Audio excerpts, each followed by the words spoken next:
অমরকান্তি রোদ্দুর হতে পারেনি। সে এখন অন্ধকার একটা ছাপাখানায় কাজ করে। মাঝে মধ্যে আমার সঙ্গে দেখা করতে আসে, চা খায়, এটা ওটা গল্প করে, তারপর বলে উঠি তাহলে। আমি ওকে দরজা পর্যন্ত এগিয়ে দিয়ে আসি। আমাদের মধ্যে যে এখন মাস্টারি করে, ওটা শেষে ডাক্তার হতে পারত। যে ডাক্তার হতে চেয়েছিল, উকিল হলে এমন তার কিছু ক্ষতি হতো না। অথচ সকলেরই ইচ্ছা পূরণ হলো এক অমরকান্তি ছাড়া। অমরকান্তি রোদ্দুর হতে পারেনি।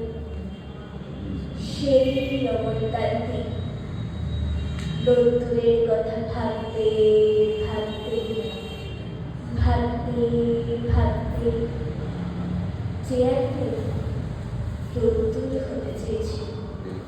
নমস্কার।